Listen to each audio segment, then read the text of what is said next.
All right, I'm going to take a few minutes to talk about revolver reloads, in particular with a speed loader. There's a lot of ways to reload a revolver, obviously. That's one of the nice things about them. But this speed loader is probably the second fastest way, moon clips being the fastest.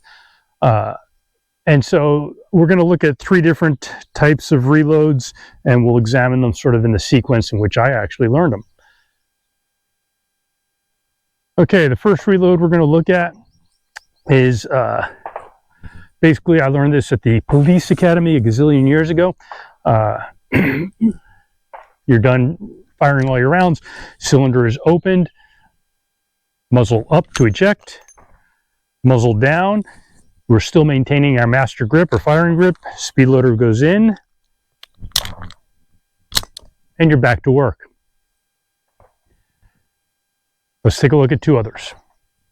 If you'll notice, for the first reload we looked at, the speed loaders themselves were actually on the weak side or support side.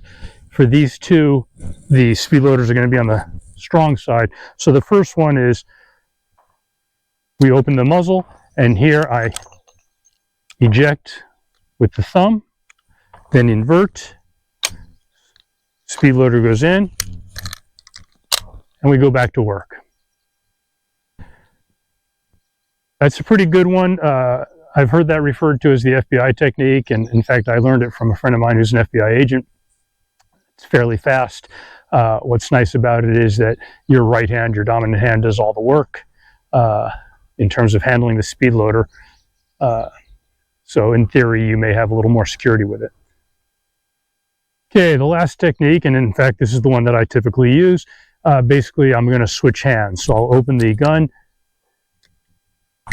smash out the brass, then the gun gets transferred to the left hand, right hand acquires the speed loader, drops it in, and I'm back to work. So the difference between the FBI technique that we just looked at and this technique is the left hand is going to come down and smash the brass out, and then I transfer to the left hand while the right hand handles the speed loader. All right, let's go through all three. First one with the strong hand maintaining the grip. Rounds out, muzzle down, speed loader in, back on target. All right, let's look at the other two.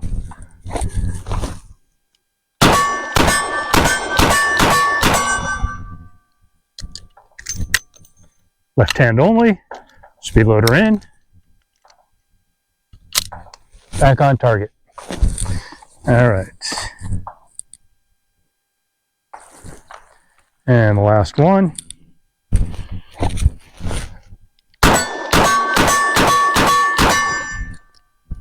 Big smash, switch grips, speed loader in, back on target.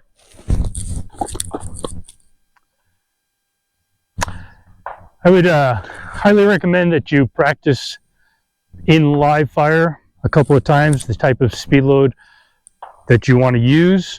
The issue came up in one of we run a revolver only class occasionally, and in one of those classes a student had been dry practicing a particular speed load for their revolver.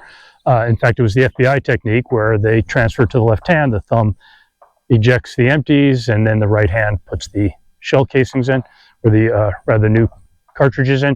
So he'd been practicing that a fair bit in dry practice without realizing that there was going to be a difference when the empty shell casings expanded under fire. And so he couldn't get reliable ejection of the empty shell casings using that technique in live fire. And he was a little bit perturbed because he'd spent hours dry practicing it. So the point being, go out and run it live before you commit to one technique or another. Personally, I like the technique where I will forcefully eject the shell casings with the left hand, then switch, and the right hand loads the speed loaders. Might be a little slower, but it's given me really reliable results.